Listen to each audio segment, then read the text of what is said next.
Kristen dong. Ya, silakan tanggapi yang tadi. Iya, saya di bawah tadi itu dengar Kak Nora bicara itu betul-betul senang dengarnya gitu nah. Tentang Yesus Ya, Kristus kita itu Kak Nora itu tahu betul ya. ya. Apakah Kak Nora itu percaya Yesus itu? Oh, saya mantan dari situ, Bang. Saya sudah cukup ditipu. Oh, pantas kok saya Ya, dengar-dengar kok paham betul ya tentang Yesus. masalahnya kan Yesus tidak pernah mengklaim dirinya adalah Tuhan. Iya, iya, iya. Baik, baik, baik. Jadi kalau Tuhan Yesus bukan Tuhan itu menurut Kak Nora siapa dia? Loh, kita sekarang begini kajinya, Bang. Ya, kalau ada Tuhan yang punya Tuhan, secara logika bisa diterima nggak? Tuhan punya Tuhan, presiden punya presiden. Lucu. Siapa yang mau kita patuhi? Tuhan mana? Berantem dong Tuhannya. Iya, iya. Jadi kalau kan Tuhan itu maha kuasa, maha segala. Ya, Dia bisa berbuat apa-apa aja. betul. Jadi kira-kira kalau dia buat dirinya jadi dua, nggak mungkin atau mungkin? Nggak mungkin, Bang. Karena Tuhan itu harus konsisten. Oh gitu. Ketika Abang membuat suatu produk, ya, contoh begini aja deh, Bang. Gak usah kita jauh-jauh ya, Bang ya. Ini secara logika dan fakta. Kita tahu bahwa makanan khasnya, tradisionalnya Sumatera Barat, Minang, itu adalah rendang. Bisa nggak kita mengatakan rendang itu dari Medan? Bisa nggak juga kita katakan rendang itu khasnya dari Kalimantan? Hmm. Bisa nggak arsik itu kita katakan khas dari Padang? Bisa nggak kita katakan arsik ikan mas itu berasal dari Jawa? Iya, iya, iya. Ya, jadi kalau segala sesuatu yang khas saja tidak bisa dari dua tempat, bagaimana mungkin kita mau mengatakan Tuhan itu lebih dari satu? Enggak, maksudnya Tuhan, maksud saya gini, Tuhan itu memang satu. Tapi karena dia maha segalanya, dia maha kuasa, dia bisa berbuat apa aja gitu nah, melampaui akal manusia gitu. Jadi kita Begini, Bang. manusia tidak, Begini. kita manusia Oke. tidak bisa terpikirkan itu. Oke, Itu oke. Oke, begini, Bang. akalannya bisa nggak Ya, kira-kira? ya, begini, Bang. Ya. Tuhan itu kan menciptakan manusia. Kita buatlah. Tuhan menciptakan alam semestanya. Iya. Salah satunya adalah manusia. Nah, Tuhan menciptakan manusia diberikan akal atau tidak, Bang? Tapi tidak bisa Diberikan akal. melampaui Sebentar akal. dulu, Bang. Ya, sebentar dulu, Bang. Ya, ya, Nah, ya. kita ini kan secara logika dulu nih, Iya, Bang. iya, iya, iya. Kita diberikan akal, kita diberikan pikiran. Nah, tapi Tuhan tahu bahwa akal manusia ini terbatas juga, Mm-mm. tidak bisa melampaui. Iya. Nah, sekarang kita tahu Tuhan ini mempunyai sifat, memiliki sifat salah satunya maha mengetahui. Iya. Nah, ketika Tuhan memiliki sifat maha mengetahui, apakah Tuhan punya akal? Iya, iya, iya. Nah, kalau Tuhan menciptakan manusia memiliki akal dengan keterbatasan, berarti Tuhan begini, Bang. Berarti Tuhan itu harus membuat konsep dirinya itu yang bisa diterima oleh akal manusia. Iya. Contoh. Saya katakan tadi, rendang khasnya dari Sumatera Barat. Tidak bisa diklaim oleh orang Jawa. Mm-mm. Tidak bisa diklaim oleh orang Medan. Nah, Tuhan, dia harus meyakinkan konsep ketuhanan dia kepada manusia yang bisa diterima oleh akal manusia. Yaitu Tuhan tidak mungkin bisa menjadi dua. Walaupun Tuhan bisa. Tapi ketika Tuhan membuat dirinya menjadi dua, ini akan menjadi pikiran kita begini. Tuhan manakah yang patut harus kita sembah? Dan Tuhan manakah yang sebenarnya menciptakan manusia dengan langit dan bumi? Kalau dia ada dua. Iya, Rendang ini sebenarnya dari mana? Dari Padang atau dari Medan? betul. Ujungnya jadi berantem. Abang aja kalau punya istri dua aja, istri abang akan berantem. Iya, iya, iya. Iya kan? Apalagi Pasti Tuhan, dong. Bang. Nah, Kecuali nikah ada jadi- persetujuannya dulu dong.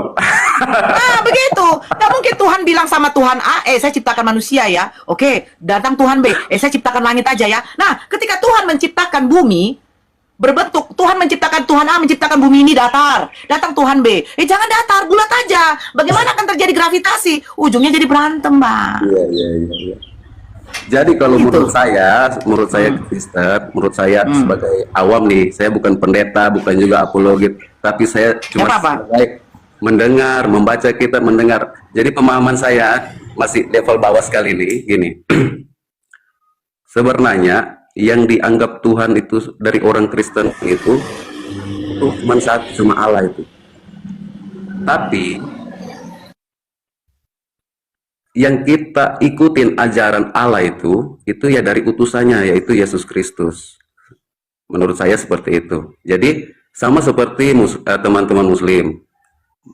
Cuma Allah yang mereka sembah, tapi mereka mengikuti ajaran Nabi Muhammad.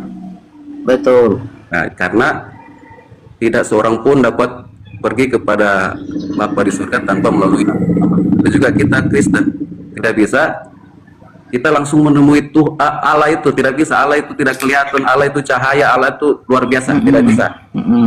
Lewat perantaraan Dia baru kita bisa, kan? Ya. Jadi semua nabi, jadi gini Bang, jangankan pun Yesus, jangankan pun baginda Rasulullah Nabi Muhammad, semua nabi itu hanyalah jalan. Semua nabi itu juru selamat. Ya, menyelamatkan umatnya untuk menuju kepada Tuhannya, kan begitu. Tetapi sayangnya begini Bang, Nabi Muhammad ini adalah tongkat estafet yang melanjutkan dari ajaran-ajaran nabi-nabi sebelum beliau diutus sebagai seorang rasul bagi semua manusia. Nabi Musa, Nabi Daud, Abraham, nabi-nabi terdahulu pun, rasul-rasul terdahulu. Apakah ada mengajarkan untuk menyembah lebih dari satu Tuhan satu? Yang kedua, apakah Tuhan-Tuhan mereka ini adalah Tuhan yang bersosok atau yang menjadi makhluk? Tidak ada satupun. Ajaran Nabi Musa tidak ada. Jadi kalau pertanyaan saya, jadi begini, kenapa di Kristen ini sosok yang bernama Yesus malahan yang menjadi Tuhan? Ya. Jadi kalau saya nih melihat Tuhan Yesus Kristus itu sebagai sosok Tuhan, sebagai sosok Dia Allah ketika Dia sudah terangkat ke surga. Tapi selama Dia ada di dunia, Dia sebagai manusia. Karena tidak bisa manusia bertemu langsung dengan Allah. Allah itu betul-betul Dia sadar bahwa kalau saya menampakkan diri kepada manusia, manusia itu pasti mati. Manusia kalau lihat saya, mati langsung dia. Bagaimana caranya supaya manusia ketemu saya dan manusia itu tidak mati? Coba dong, saya menjelmalah, istilah kasarnya. Cobalah saya menjadi manusia gitu ya. Kira-kira masuk di akal nggak itu?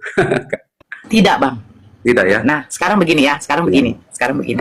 Saya yakin Abang ini orang yang terpelajar. Jadi kita pakai logika dulu, ya.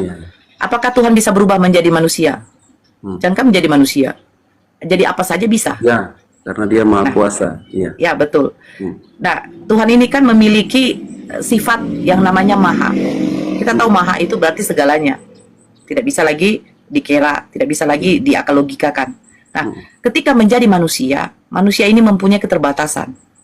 Mata ketika memandang tidak bisa menjangkau lebih jauh lagi. Betul? Papa muda di Jawa tidak bisa menjangkau sampai ke Sumatera. Pendengaran papa muda tidak bisa menjangkau lebih dari 500 meter. Jangan 500 meter. 200 meter aja telinga kita pendengaran ketika orang itu bersuara di sana. Buka kamera dong, biar seru lihatnya Kak Nora, ya kan? Ya, Masya Allah. Nah, jadi apakah Tuhan tidak bisa menjangkau dunia ini? Bisa, karena Tuhan memiliki sifat Maha. Apakah Yesus ketika diutus untuk umatnya, Dia dilahirkan di Bethlehem, apakah Dia bisa melihat di Arab sana? Tidak, karena Yesus manusia, sosok makhluk yang biasa seperti kita. Nah, sekarang begini, Pak Presiden Prabowo adalah seorang presiden. Apakah bisa Dia mencuci, membersihkan, mensikat kloset kamar mandi umum? Tidak dong. Bisa tidak? Tidak. Bisa Bang. Bisa Bang. Secara Bisa tapi tidak boleh lihat dong, malu dong. Nah, betul Papa Muda. Iya, Sekarang begini, Pak Presiden Prabowo adalah seorang pemimpin negara. Iya. Dia bisa menyikap toilet umum. Tetapi apakah pantas? Sekarang yang kita omongkan pantas nggak? Tidak pantas. Itu sudah menjatuhkan martabatnya, menjatuhkan kewibawaan dia sebagai seorang pemimpin negara. Sekarang kita larikan ke Tuhan. Iya. Tuhan yang menciptakan manusia semua. Tuhan yang mengatur bagaimana kinerja dari aliran darah kita ketika kita makan, usus lambung kita bekerja, lari ke usus, baru lari ke maaf kata ke lubang untuk membuang kotoran itu. Itu sudah apa? Itu sudah yang dikerjakan oleh Tuhan kita. Bagaimana biar makanan itu tidak bertumpuk di dalam usus kita, akhirnya dibuang melalui lubang belakang itu, yang menjadikan itu adalah kotoran. Ya kan? Nah, sekarang pertanyaan saya, apakah ketika Tuhan menjadi manusia, dia boleh atau tidak? Nah, Boleh. Boleh. Nah, pantas nggak Tuhan yang memiliki sifat maha, dia akhirnya tidak menjadi maha, Bang?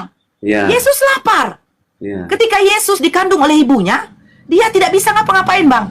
Bahkan ibunya melahirkan dia pun, maaf, kalau yang kita tahu, Abang punya istri, kalau melahirkan, ada sebagian perempuan kalau melahirkan, itu diikuti oleh yang namanya najis, kotoran, dia BAB, ada. Ya. Yang namanya ketuban, ada. Ya kan? Nah, pantas nggak Tuhan itu, maaf kata, keluar dari lubang yang mengeluarkan najis? Ini secara logika. Boleh Tuhan itu menjadi apa saja.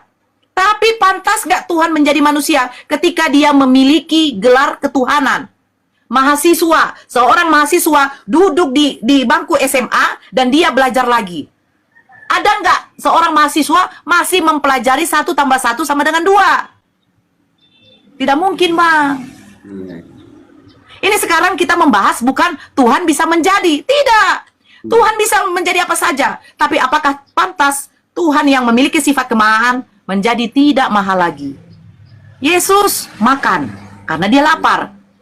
Pada waktu dia bayi, dia disusui oleh ibunya. Pada waktu dia ngompol, dia tidak bisa menggantikan celananya waktu masih bayi. Betul nggak? Pantas nggak Tuhan ngompol? Pantas nggak Tuhan makan? Iya. Ya kan, Bang? Iya. Ini kita logika, Bang. Makanya saya bilang, Tuhan menciptakan manusia, makhluk itu memiliki akal, Bang. Kecuali hewan. Hewan tidak punya akal. Sehingga apa? Dia ketika dia kawin, anaknya saja dia kawini, itu tidak ada masalah. Kawin pun di depan siapa saja tidak ada masalah. Karena binatang. Tetapi kita yang berakal ini, Tuhan menciptakan akal kepada manusia, memberikan akal kepada manusia.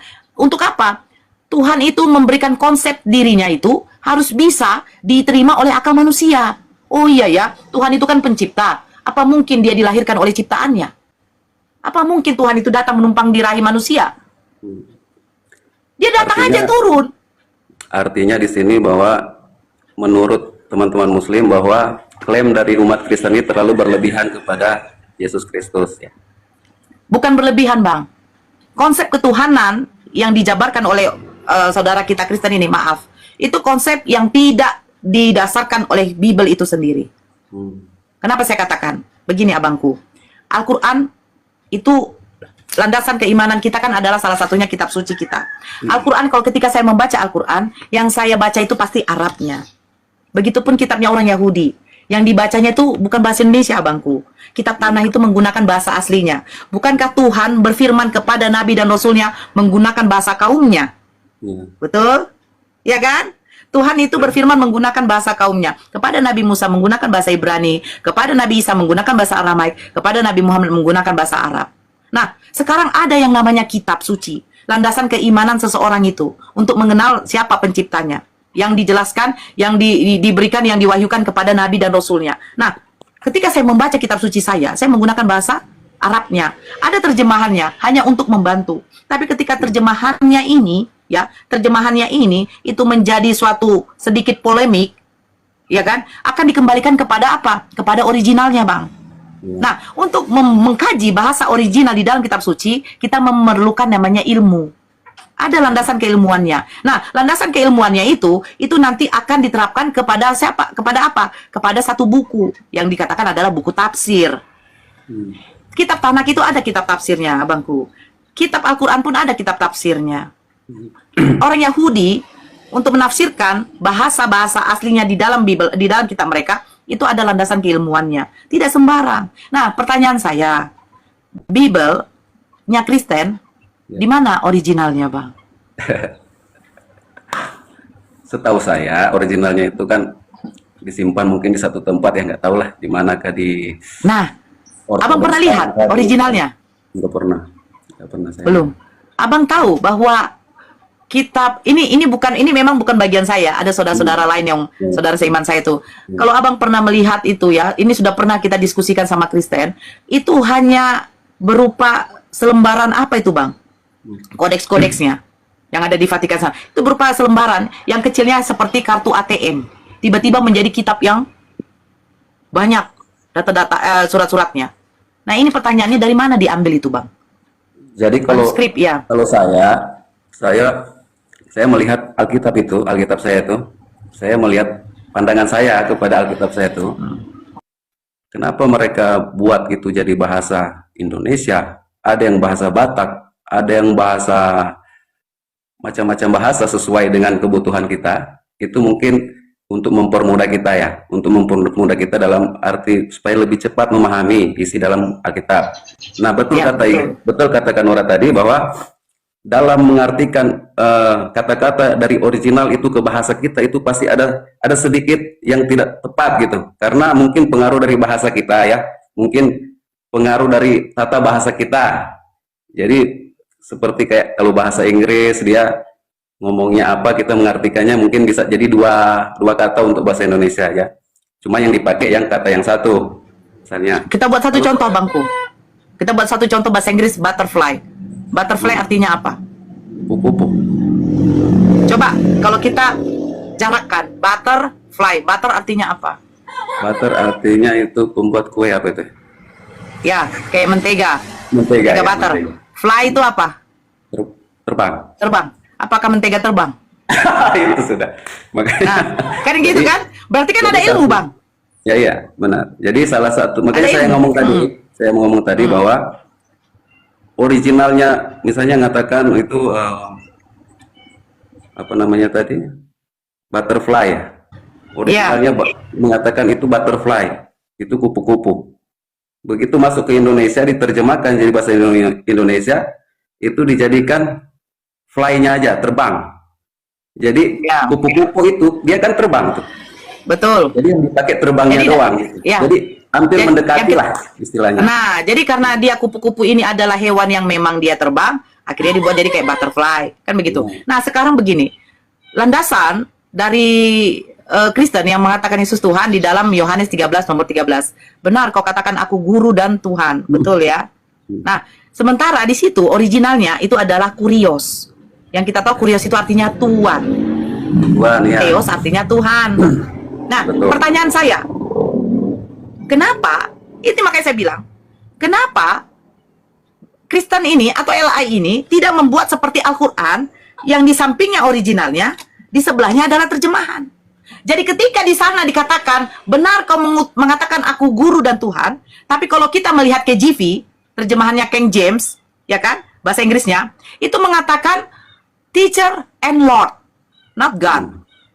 Nah, ini yang sekarang menjadi ambigu buat umat Kristen. Makanya saya katakan, LAI menyesatkan umat Kristen. Ya. Ayo, kita balikan ke original. Kalau Kita balikan ke saya, original. kalau saya Kita balikan ke original, itu kurios, abangku. Bukan Theos. Theos pandangan dewa. pandangan saya waktu di saat Yesus ngomong seperti itu di kejadian waktu itu, Yesus ngomong, ya benar katamu, saya adalah guru dan Tuhan. Kalau menurut saya betul-betul Yesus menempatkan diri dia itu memang bukan Allah, memang dia bilang dia itu Berarti guru, kayak model Tuhan. Firaun. Tuhan itu Tuhan jadi, untuk wilayah setempat. ya Tuhan itu atau kurios itu merujuk kepada orang yang kita ikutin ajarannya gitu nah. Ajaran dia yang kita ikutin, bukan dia Allah gitu. Menurut saya itu waktu Yesus menyampaikan, ya benar katamu. Akulah guru, akulah Tuhan. Dan Tuhan. Akulah Tuhan gitu. Tuhan, bukanlah Tuhan. Karena dia yang panutan, kita harus panuti dia gitu, ajaran dia. Bukan dia Bukan ngaku ya, dia Pak, ya? adalah Tuhan itu sebagai Allah waktu itu. Bukan sebagai pencipta ya. Ya, menurut saya sih, nggak tahu ya kalau menurut yang lain. Nggak apa-apa, Bang. Nggak apa-apa, Bang. Iya. Nah, kalau kita membaca di Celeber, kan ini kan Bible ini kan udah berapa kali direvisi, betul ya? Ya. Kalau di Celeber tahun 2011, di sini mengatakan, kamu menyebut aku guru dan junjungan. Memang demikian adanya, karena akulah guru dan junjungan. Nah, betul. Berarti betul kataku tadi. Dia itu menempatkan diri dia itu sebagai junjungan kita, bukan sebagai Allah. Ya, benar itu. Jadi, Nah, jadi sekarang waktu dia ngomong kita balikan seperti itu, begini. Ya, Nah, Bang. jadi begini aja. Jadi begini. Aku nih ya, seperti orang yang beragama itu kan tujuannya untuk apa sih janji dari beragama itu? Untuk mendapatkan kehidupan setelah kematian. Kematian. Artinya, Betul. ya, setelah kita Sama hidup di dalam dunia, Yohanes kita 17 meninggal, nomor 3. Ya, kita meninggal Yohanes kita 17 akan nomor ke 3. surga. Ya. Agama mana yang mengajarkan itu? Ada di Muslim. Habis meninggal kita ke surga, ada yang ke neraka. Di Kristen ada juga. Mungkin di agama-agama lain ada juga, ada yang reinkarnasi ke apa itu. Tapi yang paling pokok ini dua kan, Muslim dengan Kristen yang agama besar di dunia ini. Masing-masing mengklaim bahwa kalau kamu ikut Muslim, kamu ikut ajaran Nabi Muhammad, kamu pasti masuk surga. Dari Kristen juga demikian. Kalau kamu ikut ajaran Yesus Kristus, kamu akan masuk surga. Ya. Nah, sekarang dari saya pribadi, saya Oke. pribadi. Kenapa saya sampai sekarang masih Kristen? Ya. Karena ya, makanya saya senang sekali kalau dengar-dengar yang kayak gini tuh betul-betul biar maksudnya bisa nggak aku punya iman ini mau tergoyah gitu, mau tergoyah maksudnya bisa nggak gitu kan? Jadi semakin aku dengar-dengar yang kayak gini nih, jadi aku cuma ambil kesimpulan dua aja. Anggaplah kita ini anak-anak lah yang menjagokan Superman atau siapakah yang paling kita jagokan di film-film gitu kan. Sama kayak sekarang kita beragama, yang kita jagokan berarti kan hanya dua sosok nih, Nabi Muhammad dan Yesus Kristus. Nah, yang di pikiran aku sekarang ini bahwa kalau aku ikut ajaran Muslim, ikut ajaran Nabi Muhammad, ajarannya semua bagus, oke, boleh diterima lah ajarannya. Semua Nabi itu mengajarkan yang bagus. Tapi yang saya tahu nih, ya, jangan ada yang tersinggung, nggak usah. Maksudnya yang saya tahu bahwa Nabi Muhammad itu kan meninggal dan sampai sekarang dia masih meninggal. Apakah betul dia masih meninggal atau mungkin ada cerita lain di kitab mana yang dia sudah ada di surga saat ini? Adakah benar dia saat ini ada meninggal atau ada di surga misalnya? Nah, sedangkan kitab kami mengajarkan bahwa Yesus Kristus yang kita sembah itu, dia itu pernah meninggal, tapi dia bangkit dari kematian, dan saat ini dia ada di surga, dan dia menyediakan tempat bagi umatnya. Jadi umatnya yang mau masuk surga, berarti kalau kita mengikuti ajaran Yesus Kristus, kita yakin bahwa kita akan ke surga karena apa? Orang yang kita percaya, orang yang kita sembah itu dia ada di surga. Jadi istilahnya, tidak mungkin orang yang dari surga tidak tahu jalan ke surga. Sebaliknya, tidak mungkin orang yang meninggal, yang meninggal itu tahu jalan ke surga, karena dia aja belum pernah ke surga. Jadi seperti itu. Jadi jangan ada yang tersinggung, maksudnya, ini pemahaman saya nih. Ya, ini pemahaman saya, kenapa saya tetap di Kristen. Oke. Saya menjagokan dua nih, yuk. Ini dua ini saya jagokan. Mana yang paling tahu? Boleh saya menyampuk ya, jembatannya? Sebentar, izin Bang Milo, boleh. biar tidak apa sedikit nanti Bang Milo tambah. Izin Abang, saya panggil Abang siapa nih? Siapa namanya Bang? Fernando saya. Fernando. Oke, Bang Fernando. Masya Allah, saya suka yang seperti ini, ya. Iya. Yang mau belajar, saya juga, kita sama-sama belajar. Saya juga dari keimanan Kristen. Mana jujur dan bijak, Bang. Iya. Ya, saya dari keimanan Kristen. Alhamdulillahnya semua satu keluarga saya juga udah masuk Islam. Alhamdulillahnya itu. Jadi begini Bang, Allah menciptakan segala sesuatu di muka bumi ini. Alam semesta semua diciptakan oleh Allah, termasuk apa? Termasuk surga dengan neraka. Nah, tempatnya manusia kelak ini yang kekal adalah surga dengan neraka. Nah, sekarang surga neraka ini adalah pilihan jadi dari manusia itu sendiri. Kan begitu? Iya.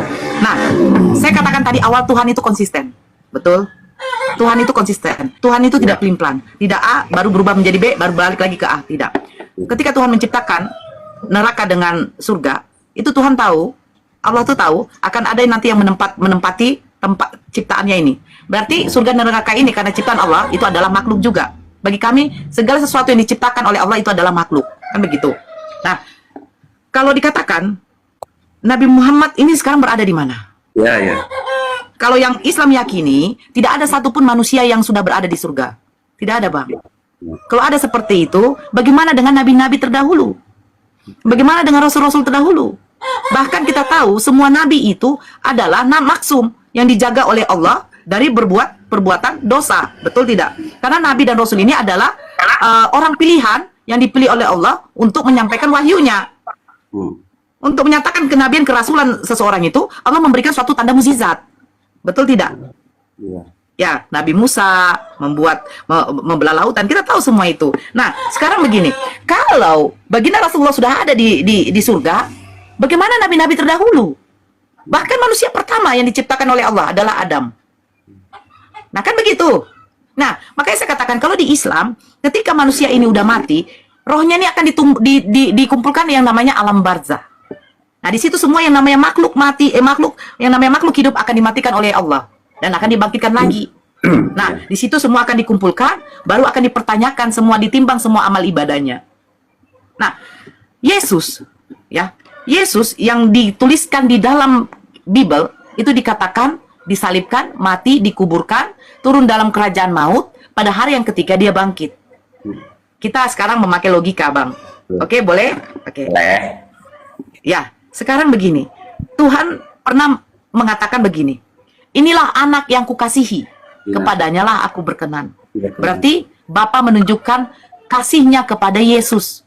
Karena apa? Yesus diutus. Di dalam Matius 15, Yesus mengatakan, aku diutus hanya untuk domba-domba yang hilang dari umat Israel.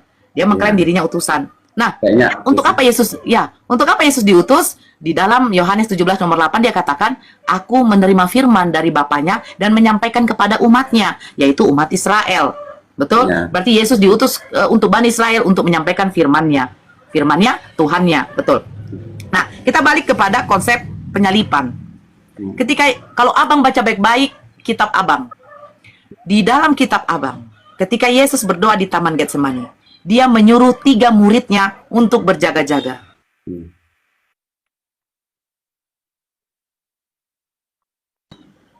Betul? Ini aku yang apa ya? Abang ini yang ngelek ya. Pada waktu Yesus berdoa, pada waktu Yesus berdoa di Taman Getsemani, ya kan? Yesus menyuruh 3 muridnya berjaga-jaga. Betul kan? Iya. Nah, ketika Yesus selesai berdoa, yang didapati Yesus muridnya lagi ngapain, Bang? Tidur. Tidur. Iya. Satu. Ini kita catat satu ya. Coba Abang ingat ya, catat. Yesus selesai berdoa, dia mendapati muridnya dalam keadaan tidur. Nah, akhirnya datanglah Yudas bersama-sama dengan tentara Romawi. Betul? Ya. Siapa yang bertanya kepada Yesus? Bukan Yudas, tetapi tentara Romawi. Pada waktu Yesus sudah berhadapan dengan Yudas dan tentara Romawi, Yesus maju selangkah. Dia bertanya, siapakah yang engkau cari itu? Betul? Apa jawab tentara Romawi? Yesus dari Nazaret. Akulah dia, kata Yesus. Tetapi apakah orang Romawi itu mengenal dia? Langsung menangkap dia? Tidak. Tidak. Yesus bertanya lagi yang kedua kali. Siapakah yang engkau cari itu? Yesus dari Nazaret, kata tentara Romawi. Akulah dia, katanya lagi. Pertanyaannya begini, Bang. Kenapa Yudas yang sudah berapa tahun bersama-sama dengan Yesus tidak langsung menunjukkan kepada tentara Romawi itu bahwa itulah Yesus? Kenapa Yesus sampai bertanya 2 kali? Ini kita cerita nih ya. Saya dengan Papa Muda, dengan Bang Fernando, berkawan lama, sudah 3 tahun lebih.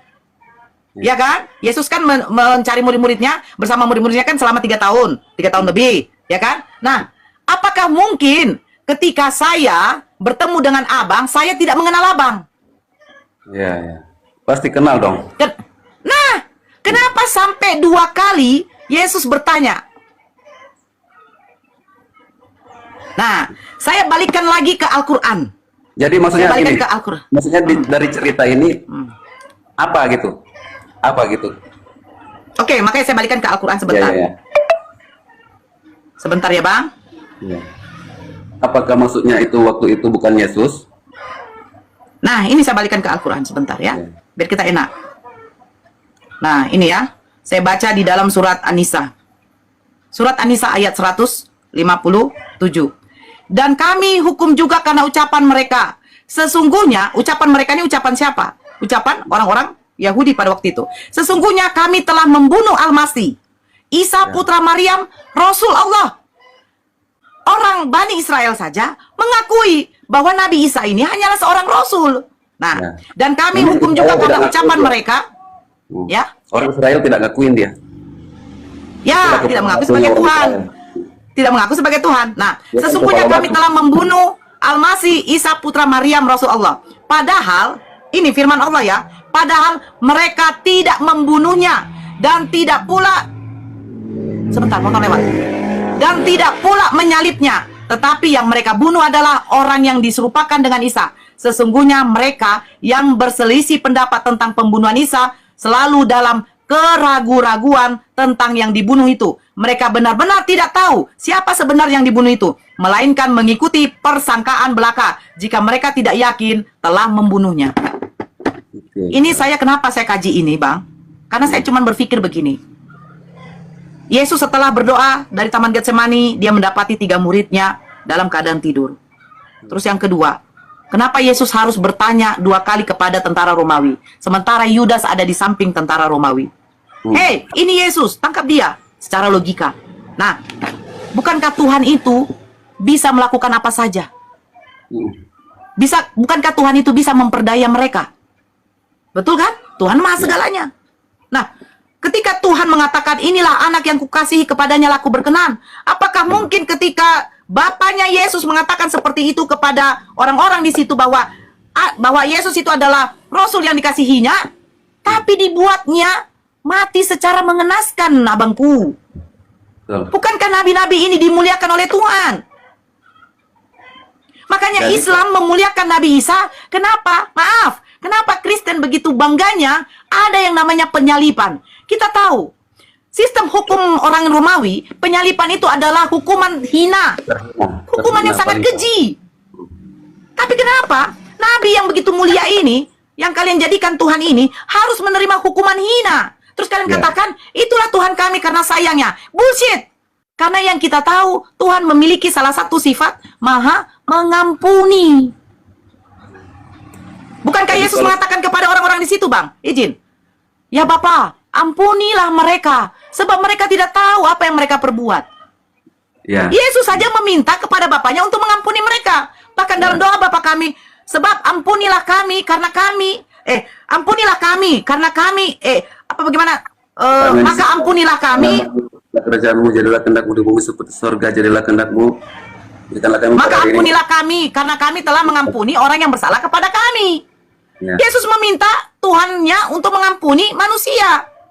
Oke. Apa mungkin Tuhan datang untuk menyelamatkan manusia dari dosa? Dia tumbalkan manusia ini yang betul-betul suci, yang dilahirkan dari perawan suci. Ya. Betul nggak? Silakan. Jadi kalau saya menanggapi cerita ini, proses ceritanya luar biasa ya. Kisahnya luar biasa Iya. sekali ya. Kisah ini Iya. luar biasa sekali yang sudah pernah terjadi di dunia ini luar biasa sekali. Saya juga merenung-renungkan itu. Nah, jadi kesimpulan saya, kenapa itu Yesus Kristus itu mengalami proses seperti itu salah satunya itu karena memang orang-orang Israel ini mereka itu keras kepalanya, kepala batunya Tegar luar tengkuk. biasa. Tegar, benar sekali, luar biasa ini. Karena orang, ya tegar tengkuk. Saking tegar tengkuknya itu mereka itu Tuhan Yesus sudah memberikan macam-macam pun mereka tetap nggak percaya. Segala mujizat pun Tuhan Yesus sudah berikan, mereka pun masih tetap tidak percaya. Jadi makanya sampai Tuhan sudah meninggalkan, dia bilang apa tadi? Ampunilah mereka karena mereka tidak tahu apa yang mereka perbuat. Nah, jadi kalau saya menanggapi Kak Nora tadi ngomong, kenapa itu Allah yang Maha Kuasa itu tidak menolong Yesus Kristus di saat datang itu para tentara? Jadi sebenarnya bisa saja itu dia tolong karena dia Maha Kuasa, tapi kenapa tidak ditolong? Karena itu memang adalah proses. Memang itu adalah proses sehingga kenapa Yesus waktu dia sudah mau meninggal, dia sudah mau mati, dia ngomong satu kata, sudah selesai. Jadi prosesnya udah selesai, udah memang segitu prosesnya. Padahal kalau Tuhan bilang kalau dia suka mau melarikan diri loh, bisa. Orang dia yang menciptakan ini manusia, kok mana manusia membunuh saya? Tapi karena